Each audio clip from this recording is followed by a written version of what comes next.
मंदिरवा में घंटा बाजे, बाजे सुबह शाम हो। मंदिरवा में घंटा बाजे, बाजे सुबह शाम हो। मंदिरवा में घंटा बाजे, लाल रंग चुनरी जब पहिरेली मैया, लाल रंग चुनरी जब पहिरेली मैया।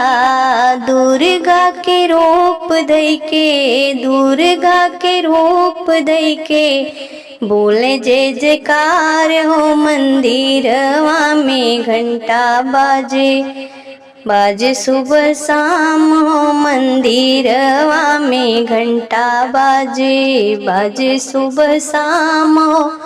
मंदिरवा में घंटा बाजे, धानी रंग चुनरी जब पहिरेली मैया, धानी रंग चुनरी जब पहिरेली मैया। लक्ष्मी के रूप धैके, लक्ष्मी के रूप धैके, भरे भंडार हो। मंदिरवा में घंटा बाजे, बाजे सुबह शाम हो। मंदिरवा में घंटा बाजे, बाजे सुबह शाम हो। मंदिरवा में घंटा बाजे, गुलाबी रंग साड़ी जब पहिरेली मैया, गुलाबी रंग चुनरी जब पहिरेली मैया।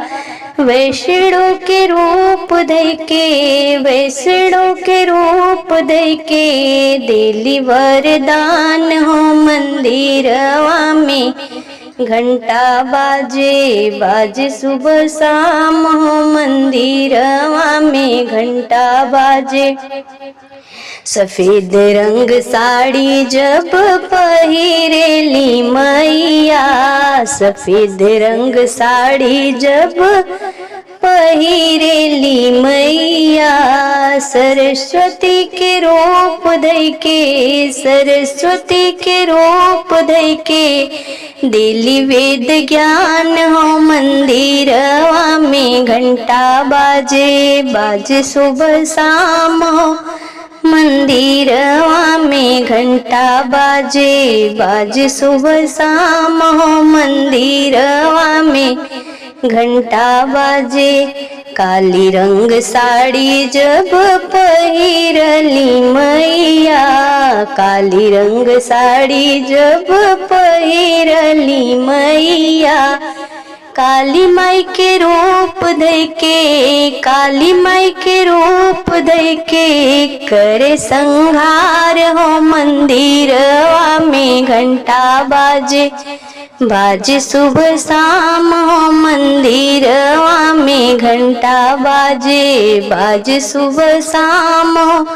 मंदिरवा में घंटा बाजे।